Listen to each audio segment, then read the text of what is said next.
Our story begins with a silent film clip.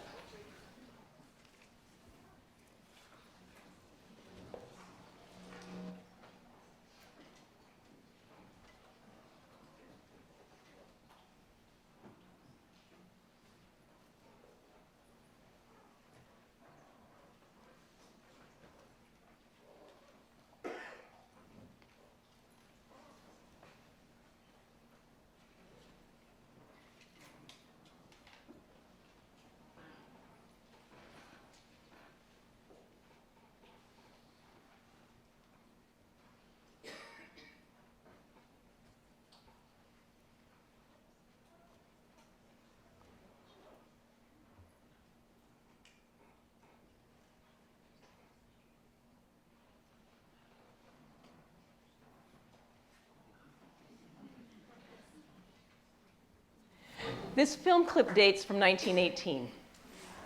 It shows my great aunt, Chanina Blackstone, performing for troops in Europe during World War I.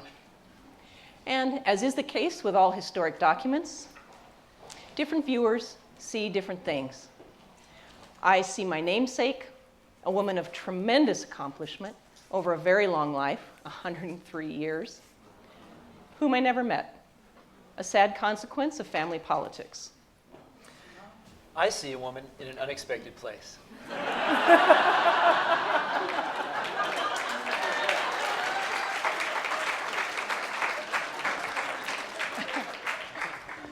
I see an Indian woman engaging with modernity. I see an indigenous intellectual. Chanina traded on her identity as a Creek woman in the field of semi-classical Indian-themed music, a genre that at once highly valued the burgeoning metropolitan communities of native musicians in the early 1900s, yet asked that they serve as little more than sonic and visual props for the all-too-familiar apologetic yet resigned narrative designed to render the violence and theft of settler colonialism as inevitable consequences of white supremacy. Yet, of course, Chanina chafed at this logic and found her ground. In her dress, she combined what had become stereotyped plains buckskin with a remarkable assemblage of beaded headbands and culturally specific motifs. She rebuked the masses of ignorant audiences she encountered and worked in every capacity she could to educate them, just as she generated a huge base of native fans. Likewise, she developed an affinity for the Hawaiian kikakila, the steel guitar invented in the 1880s in Laie, Oahu, by a Kanaka Maoli adolescent named Joseph Kekuku. His instrument resonated strongly with some of the most modern and cutting-edge Kanaka Maoli mele genres, yet his technology quickly came as well to redefine the role of the guitar in vernacular music traditions all over the world. Developing an immediate proficiency on the instrument, Blackstone helped spread this indigenous technology not only throughout the United States, but overseas as well, as she volunteered to perform during the war in order, primarily it seems, to visit wounded Indian soldiers. So here we have a Creek singer from Indian Territory, raised in boarding schools, dressed for work in hybrid regalia, who, after having survived a torpedo attack, performed for wounded soldiers in England with a Kanaka Maoli instrument, an instrument that in her hands was filmed for the first time in history, as far as we can tell, probably playing one of the biggest pop hits of the day, which quite likely at that time, despite how unlikely this might seem now, was a Kanaka Maoli song. Now this, to Chanina Blackstone, was indigenous studies.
we don't know really what song my great aunt was playing. So we exercised poetic license, you might call it, in choosing Aloha Oi, which was composed by Queen Liliuokalani. We chose it because it was one of, if not the most popular song in the US in the 19-teens, and in some kind of harmonic convergence. This summer's issue of the American Indian Culture and Research Journal, guest edited by Patrick Wolf, is being launched at this meeting, actually at a reception right after this plenary session. And the issue contains a wonderful article by Adria Imada. I regret that Adria can't be here to join us this afternoon, but she's home in a good cause, taking care of her baby boy. Imada describes the circumstances of the composition of Aloha Oi and the myriad ways in which this song has been used, misused, co-opted, and perhaps to some small degree reclaimed over the past century. I want to share with you now a short story. This is Adria Imada's story about Aloha Oi. And I sincerely thank Adria and editor Patrick Wolf for giving us permission to share this with you this afternoon. So the song was first performed on the US continent in 1883. And in the next 50 years, it was published 46 times. It was the most published popular Hawaiian song of the early 20th century. Of course, through the 20th century, the song was played as a musical welcome and farewell at docks, evoking melancholy, pathos, and tender nostalgia. Liliuokalani actually wrote the song as a love song in 1877 or 1878 when she was still heir apparent to the throne of the Kingdom of Hawaii. However, there is a much repeated apocryphal story which mythologizes the origin of the song as this, that the queen wrote Aloha Oi as a song of mourning while imprisoned in the royal palace after the American-backed overthrow of the kingdom in 1893. It became then a key performance of settler colonial nostalgia, valorizing Hawaii and Hawaiians as tragically and, of course, inevitably lost to settlers. It was converted from a love song to a song of nostalgic faux mourning. Native Hawaiians could, of course, sing the mele as a dirge, but their mourning expressed anguish for dispossession, the deep loss of nation. Aloha Oi has not been forgotten or dismissed in island communities today. Singers recast the mele as a love song instead of a dirge. Contemporary hula performances have resuscitated the song to express love and desire, critiquing settler colonial memories that privilege a self-serving sorrow. The diverse and interwoven ways, then, that this song, this film clip, and this moment, the diverse ways those resonate with us speaks volumes about Indigenous studies. This silent 56-second clip of a Creek Cherokee singer performing with a Kanaka Maoli instrument collides with challenging, even painful decisions in the current moment. What song will John and Phil play while we roll this film clip? This was not a trivial question. And we thank all of you who weighed in. You know who you are. I mean, Aloha Oi was, in fact, one of the most popular Kanaka Maoli songs in the world at the point this particular film was shot. But the song is loaded, as Imada's article articulates very clearly. It carries heavy freight. It simultaneously and inextricably expresses beauty, pain, anguish, appropriation, transculturation. There's no simple on-the-surface way to read this film, or this song, or this performance. What we bring to this moment, and what NAISA brings to the forefront, is a commitment to bringing Indigenous perspectives to bear on the world. A commitment to our own personal, professional, political, and intellectual discourse, and a passion for inquiry. The passion for inquiry that brings us together year after year, this is year 7, resonates with shared themes of kin and family, of forged and fractured connections, presence and absence, voice and silence, dispossession and reclamation, expropriation and repatriation. laughter, and tears, all expressed in human lives that are not very easily captured by the black and white words on paper that most of us use to communicate our ideas, or try to communicate our ideas. So our goal in this presidential plenary is to break open that black and white box, to communicate what we believe are central themes for Indigenous studies, using the rich human expressions that energize NAISA as we know it and as we love it. Image, music, song, and story. We just had music. Now I have another little story for you.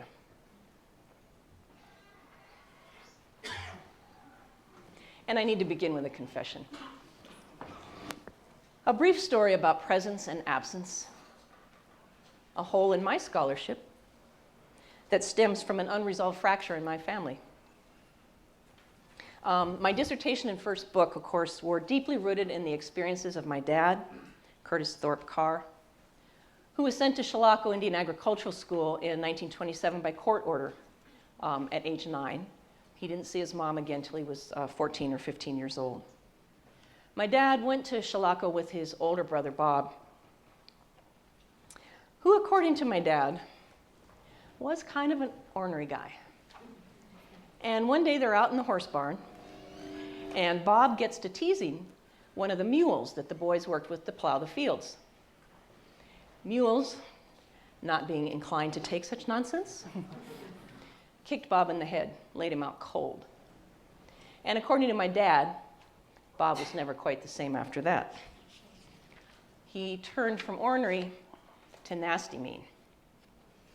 And about 1928, he was expelled from Chilocco for what was termed incorrigible behavior, which, believe me, was not an easy thing to do at this point in time. I mean, honestly, not many people escape from Indian boarding schools by getting kicked out.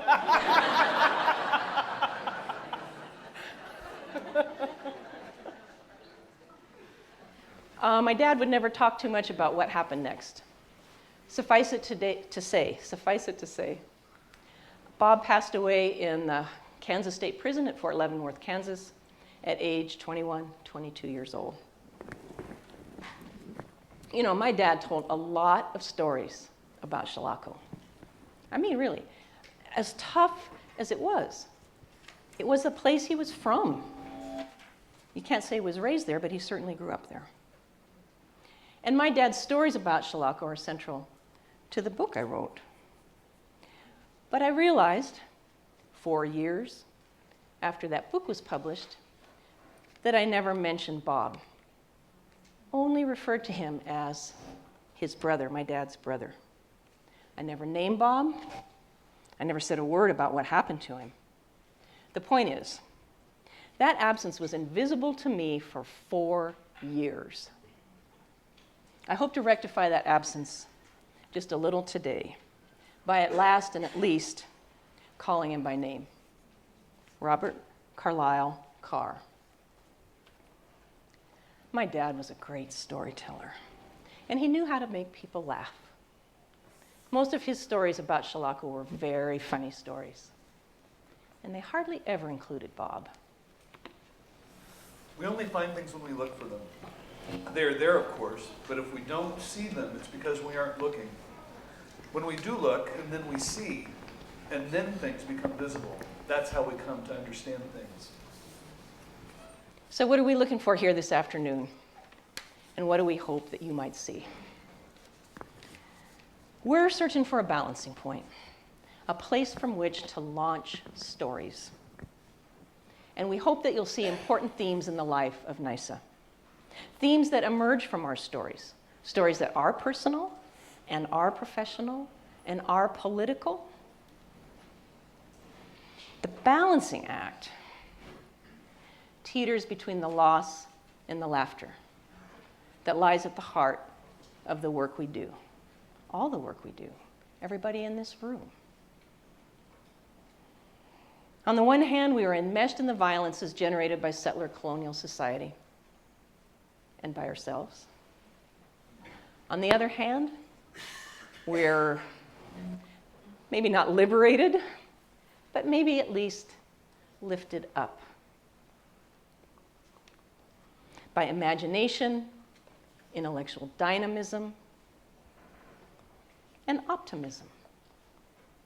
And we are most certainly tied together by a spirit of generosity that knits together Indigenous communities and Indigenous studies, and we believe NAISA. When it comes to our stories and our songs, the personal is the professional is the political. We think in themes because they make sense of our lives. These themes have been formative for NAISA in establishing it to begin with, in what it is today, and at what it might become in the future. We figured out these themes by paying attention, by watching for the signs, and critically through conversation and collaboration. Thinking in themes helps us connect the dots of Indigenous experiences scattered across time and across space. When I see Princess Chanina, that was her stage name, you know, Princess Chanina.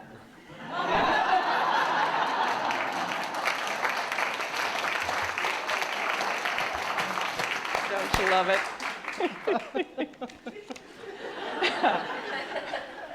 I see a member of the Society of American Indians, or SAI, this astonishing gathering of Indigenous intellectuals that came together as an organization in 1911. Princess Janina performed at their annual meetings, and she took the goals of the organization very seriously, which is the kind of public education that we are all involved in and committed to right up to this present day. She toured with Americanist composer Charles Cadman, singing The Land of the Sky Blue Waters, which I am sorry to tell you is not the same song as the infamous Ham's Beer advertising jingle that I know some of you in this room are old enough to remember. From the land of sky blue waters comes the beer refreshing, Ham's the beer refreshing, Ham's.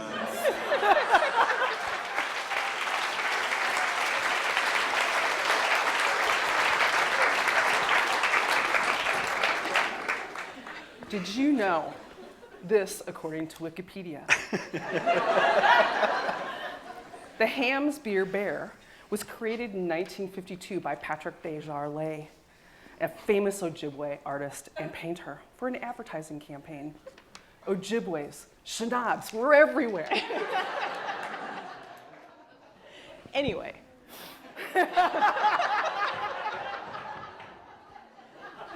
Princess Chanina presented what Cadman called her Indian talks, informing the American public about realities in Indian country and advocating for a public understanding of American Indians as human beings, participating in and contributing to the modern world. That was a major SAI agenda item. She's not getting this back. Of course, being one of the 6 founding members of NAISA, and there are 3 of us up on stage this afternoon, I cannot help but be struck by the resonances between SAI and NAISA.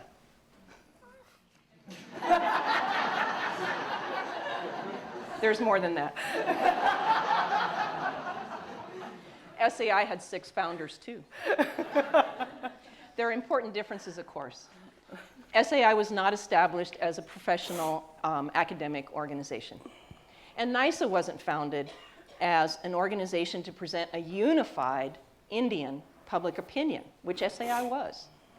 That was an impossible dream. And SAI, in good part, disintegrated trying to achieve that impossibility. The comparison between SAI and NAISA, most strikingly to my eye, raises the questions. What is ephemeral and what is durable? SAI lasted 12 years. We're in year 7. Considering SAI against NAISA raises the question, what are the conditions under which indigenous organizations last. Considering SAI with NAISA raises the question, what are the conditions under which indigenous people last? Outside of my family, and readers of John Troutman's book, Indian Blues, and readers of Phil Deloria's book, Indians in Unexpected Places, and now everybody in this room, most people don't remember Princess Chanina, one of the most popular entertainers of her era. An awful lot of folks, though, still know Aloha Oi.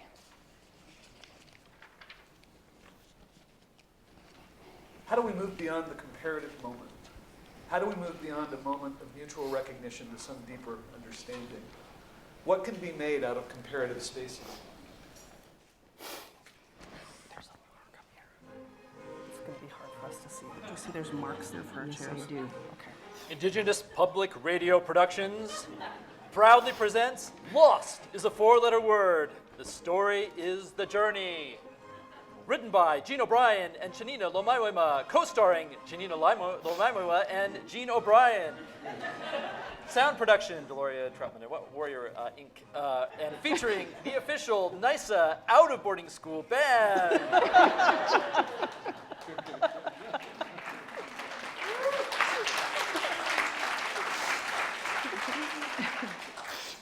So at the end of last year's meeting at the Mohegan Sun Casino and Resort, Jeannie and Brian and I stayed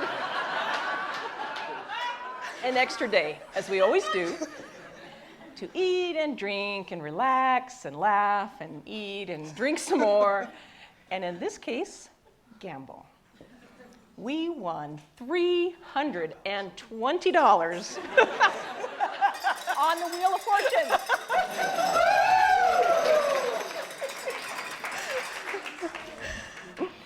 Which paid for the rental car. And dinner. The first sign, we believe, that our journey was a gift. Indigenous studies teaches us that gifts must be noticed, recognized, acknowledged, and gratefully received.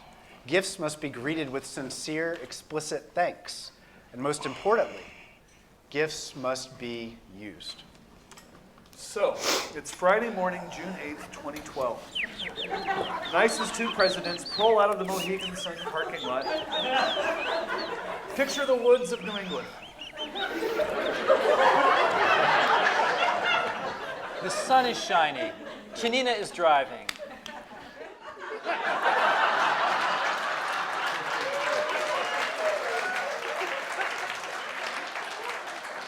Jeannie is sitting to the right in the navigator's seat, although apparently Jeannie did not realize at the time that that meant she was navigating.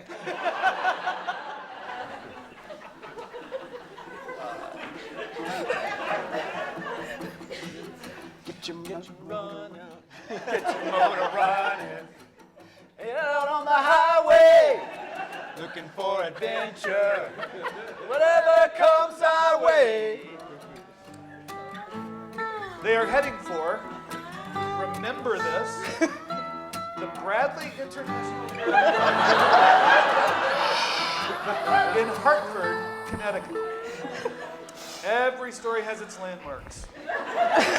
Our gals are driving along, passing highway signs of towns and attractions, names derived from Algonquian languages that Chanina knows nothing about. And hey, she's in a car with a premier scholar of New England history who gives great travel commentary. Jeannie, how do you pronounce that? Patuxquechog, Nansquatog, Wabquisit. As scholars, we come to learn that one of the most important, decisive, and difficult things we must do in our work is to ask the right questions. Chanina asked Jeannie, how do you pronounce that? And that was the wrong question.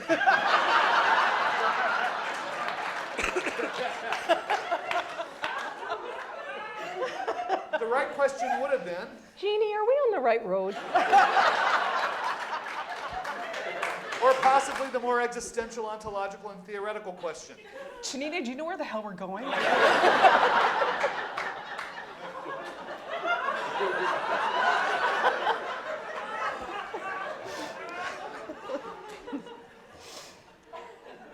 It's you. I know, I'm composing myself. Wow, we're going south. I'm surprised.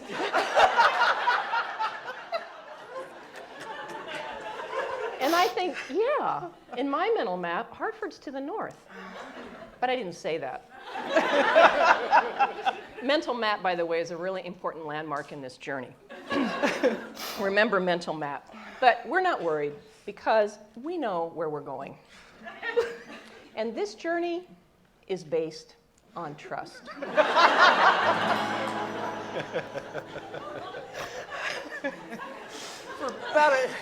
For about an hour, Jeannie regales Janina with great stories about places, people, monuments, battles, how to pronounce those words, based on her deep knowledge of New England.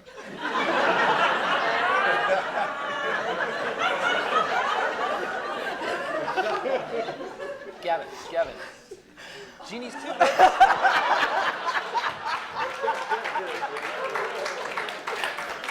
Jeannie's two books are profoundly rooted in the places, spaces, and geography of New England, and this is why she is in the Navigators. Jeannie, I think we must be getting close to the airport. Would you just help me find a gas station? Uh-oh. I think East Haven means we're near New Haven.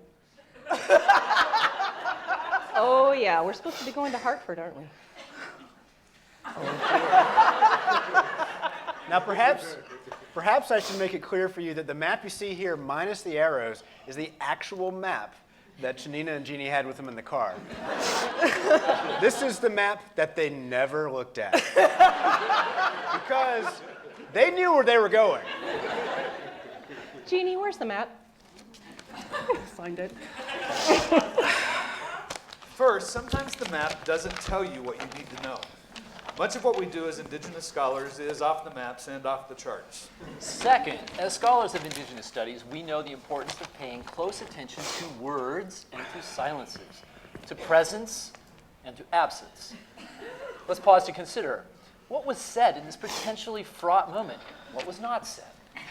Jeannie said, uh-oh, I think East Haven means we're nearly at New Haven. Janina said, oh yeah, we're supposed to be going to Hartford, aren't we? What they didn't say was, oh shit. There were no recriminations. There was not a single moment of panic, anxiety, or failure of trust between the two women in that Dodge Nitro.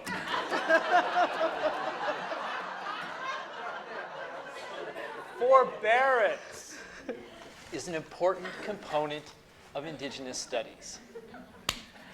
It is also important for us to notice that Jeannie and Janina, as is their habit, had left early and had plenty of time to get to the airport. Now, they realize, though, that they need to take stock. They know from bitter experience that New England exits are tricky. Probably because they're tricky. You never know where you'll end up. I don't know where we are. Sure enough, they pick an exit that leads to a divided road where they can't pull a Yui to get back on the highway, and it goes on forever. At least like a mile or so. Shit. Eventually, however, they find a quick stop. Jeannie studies the map and Googles while Janina goes into the store to buy water. Kind of thirsty. Get some water.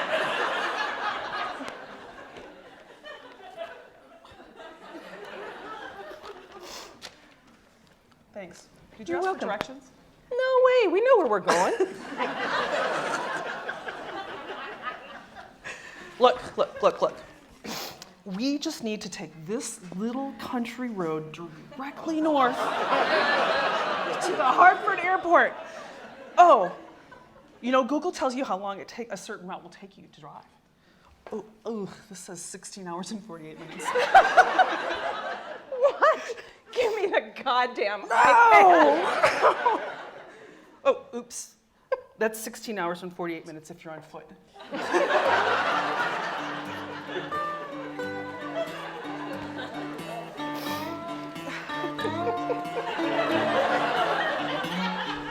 Remember, as Indigenous studies scholars, we must ask the right questions. Why did the iPad tell Shanina and Jeannie 16 hours? Did the iPad somehow sense that they were Indians? And imagine that they were running to Hartford? Did you know that the book The Last of the Mohicans was once the most read book in America after the Bible? And that it's been made into a film? About 1 billion times.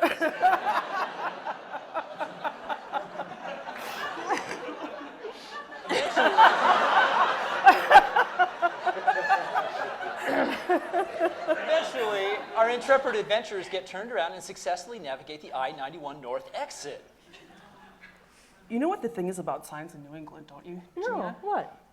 The reason there are no signs, or really bad signs, or intentionally confusing signs in New England is because if you don't know where you are, then you do not belong there. Now, at last, they are on the right road. And Jeannie resumes her commentary, calling out each sign as it appears. Fog! Shit, yeah, like the last 60 miles.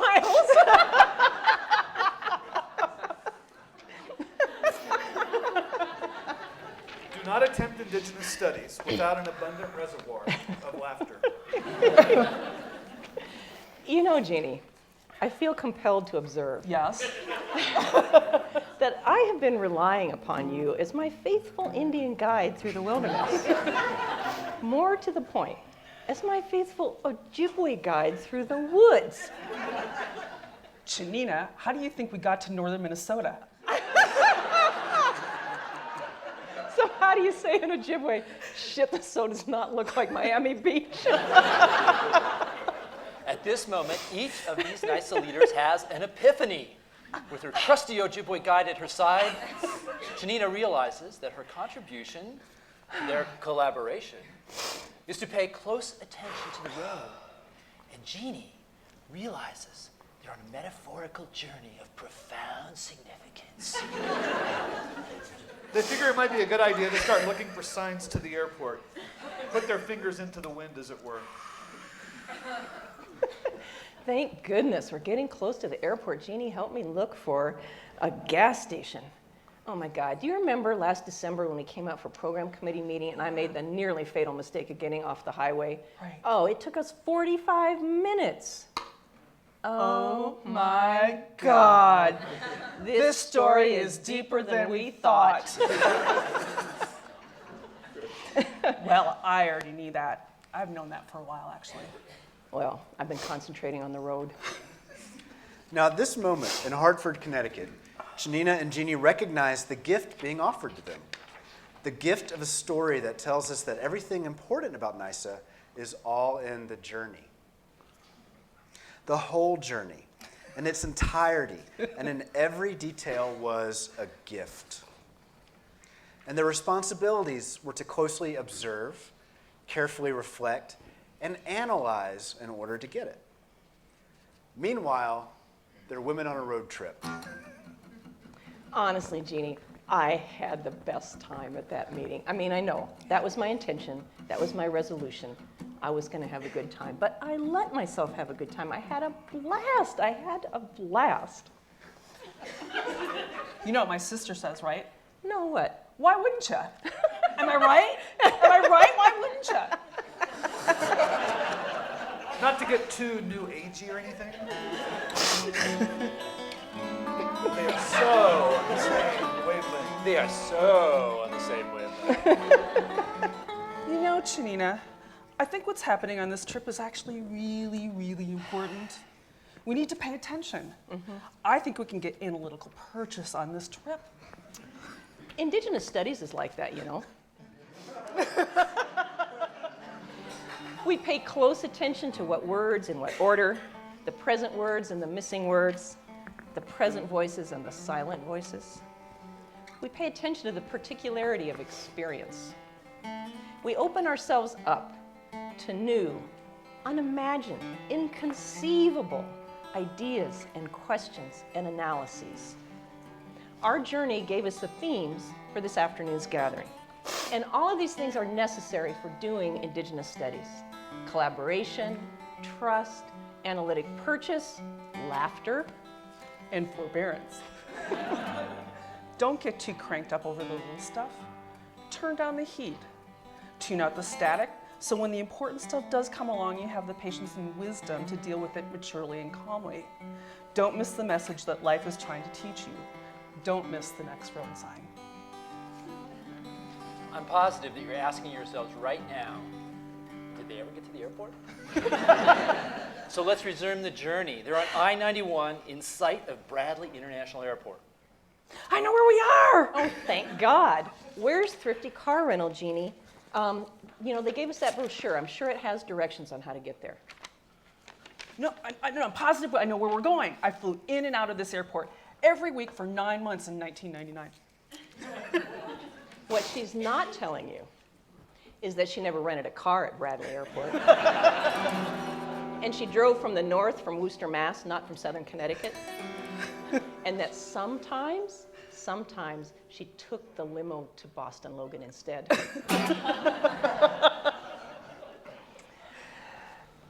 Where are we going, Jeannie? Oh, I forgot one. I'm sorry. You were right, we were going to screw up. I knew it. But you know what? It wouldn't have mattered because I believed her. It's going to be on the right. It's going to be on the right. Oh, we are so turning left here, Jeannie. Okay, there they are. Do you see it? Thrifty, is it there? Alamo, Dollar, Hertz, Enterprise, National, Rent-A-Wreck. Rent-A-Wreck. No, Thrifty. I think it's on the right. Jeannie, which way do we go? I think it's on the right. I think it's on the right. I have a vague memory of a mental map. What? If you say I think one more time, can you see it? Look, there's the Thrifty brochure. It's got the phone number.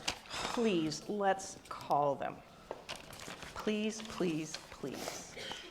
Jeannie, you're not going to Google us out of this. Please, let's call. Problem, Jeannie. Smartphone dumb user. How do you make a phone call on this? Thanks. For useless information, press 1. For the time of day, press 2. To speak to an agent, press 3. Jeannie, how do you press 3? Thank you. You hung up!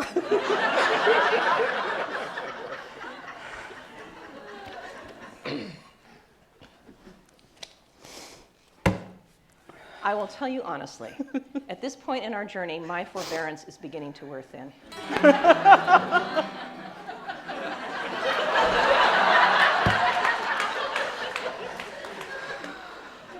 Jeannie, please call.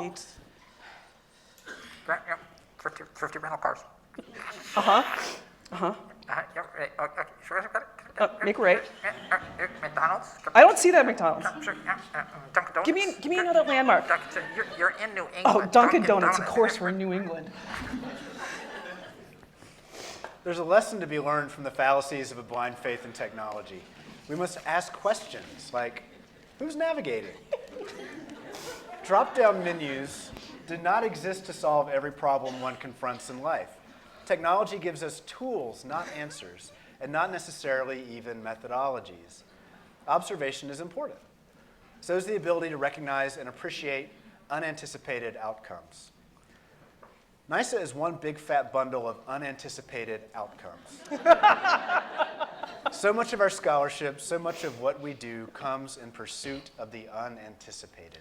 The unexpected, even.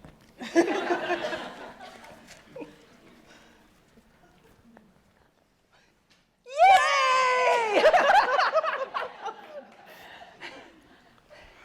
We found Thrifty Car Rental. And you might think that this is the end of this story. But we're not at the airport yet. It was on the right. It was. And you were right. We unload our bags, check in the car. get on the shuttle, laughing our asses off. And once again, Jeannie O'Brien's remarkable powers of observation come to the fore. Janina, look! And so we arrived at Bradley International Airport in Hartford, Connecticut.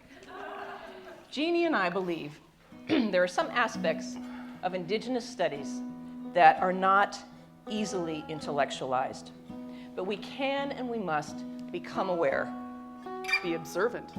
collaborate, forbear, open ourselves to the gifts, Imagine. take the journey, Lose our way. find our way, and we will eventually gain analytic purchase on the territories off the map. The answer to the question So why wouldn't you? requires imagination. It requires us to observe what life is trying to tell us by reading the signs, being open to their messages, and receiving the gift of the story. Imagination, rooted in emotion, allows for our intellectual vibrancy. Imagination clears the space for critical engagement, for agreement and disagreement. Imagination requires laughter. That smile tells us that my dad had a great sense of humor. My dad survived many losses in his life and much violence, and yet he had this gift. He knew how to make people laugh. Thanks, Dad. And we're going to conclude this afternoon with some music, starting with one of my dad's favorite songs, and it requires accompaniment. So all of you sitting at the end of that row, look under your seats, and you will find a white plastic garbage bag full of kazoos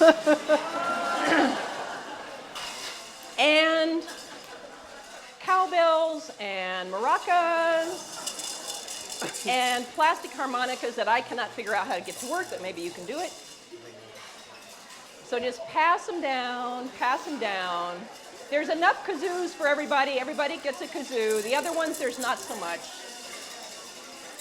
They're going to go this way, and then volunteers are going to pick up the bags and take them over to you all, so just be patient. They're coming to you.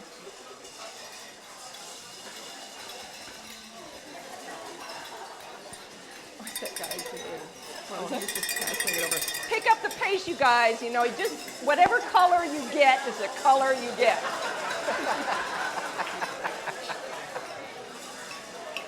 I got a red one. Bag? Oh, there it is. Okay, good. This is going to take a minute, right? I think so.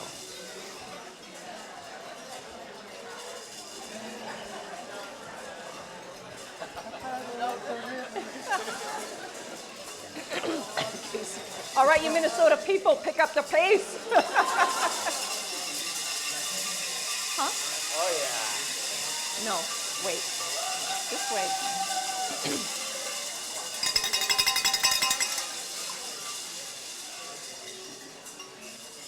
You hum into a kazoo. Did you hear that? You hum You into hum a kazoo. into a kazoo. Give it a try. Hum. Hum into the kazoo.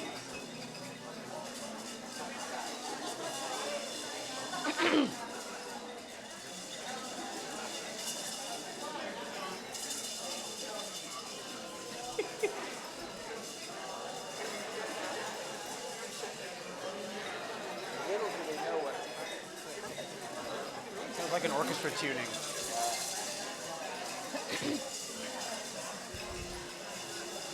With a lot of cowbell.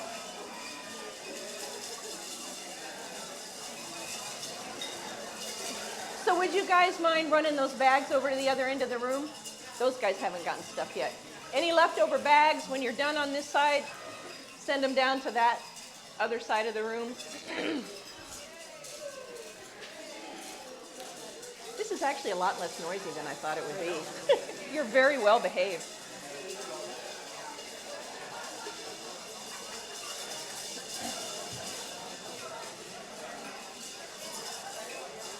Thank you, thank you. Huh? I'm so glad that AC came on. Yeah.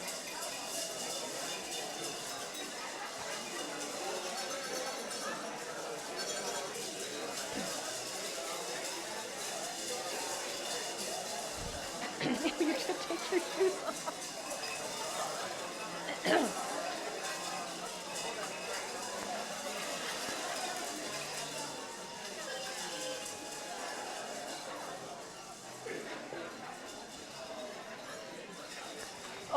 Okay. All right. So we're going to do a song here that my dad would sing to me as a lullaby when I was just a baby and a toddler. It's the very first song I have a memory of. It's the very first song that I learned the words to. And we're going to do it this afternoon as a sing-along. So we're going to put the lyrics up here on the slides in just a second so that you can all sing along. It is a really, really easy song. Trust me. Especially the chorus. It's dead easy. PhDs can handle this one, possibly even ABDs. There's a musical kazoo jam interlude as well. So you will be cued by a slide to play your various instruments. That's going to come along here in just a second. Gavin? 1, 2, So, 3, 4. 1, 2, 3.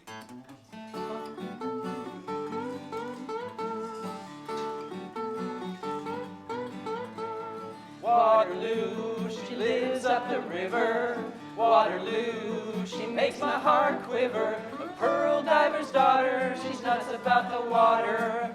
Waterloo, drip, drip, drip.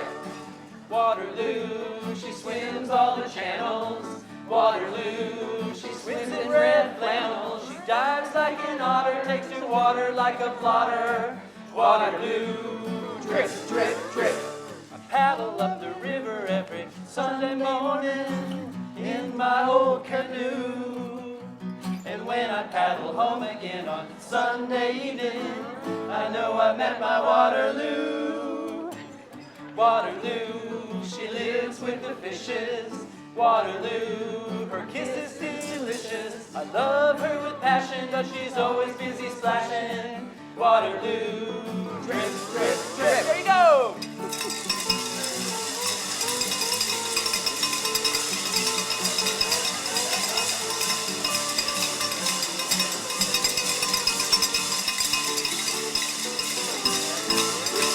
Again!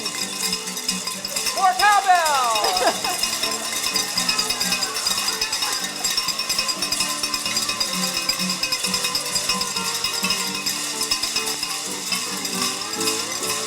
I paddle up the river every Sunday morning in my old canoe. And when I paddle home again on Sunday evening, I know I met my Waterloo. Waterloo, she drinks only water. Waterloo, that other stuff got her. He started sagging, now she's on the water wagon. Waterloo, drip, drip, drip. Waterloo, drip, drip, drip. One more. Waterloo, drip, drip, drip.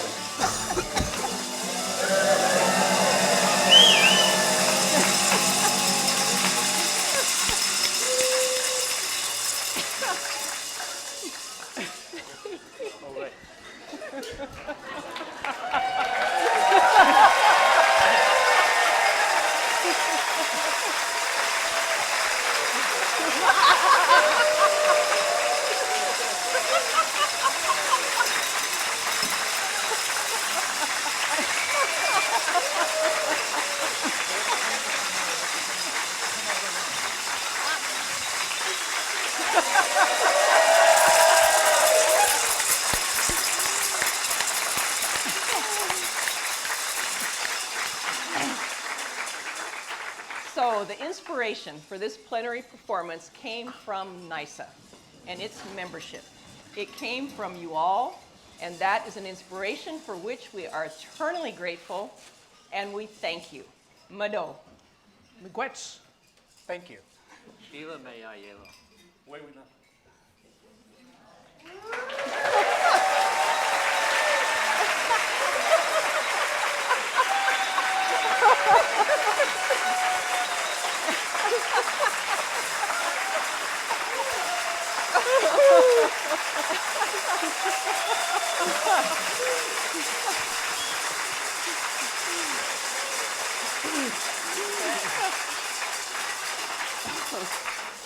We did it on time. That's a freaking Any miracle. questions? Forget it. Right. We're not answering. So I'm just here to remind you that beginning at 6 p.m. is the reception for the launch of the special issue of the American Indian Culture and Research Journal, guest edited by Patrick Wolf, which will be held at the Graduate Student Commons, which is in the something chapel. I have to ask a volunteer, they'll know where to go. That's from 6 to 8, and then I think from 8:30 to 10:30 is the reception sponsored by NAISA Council. The impetus for this, or the idea for this, was we had heard sometimes graduate students find this a really unfriendly and intimidating crowd. Can't you tell? This is so you know that's not true. So NAISA Council wanted to sponsor a reception to which everyone is invited and everyone is welcome, but with the particular motivation, the particular goal of bringing together grad students and younger colleagues and everybody else and just having a great old time. So that'll be this evening, and I hope you enjoy it, and I hope you enjoy the rest of this conference, and we thank you all very much for being here.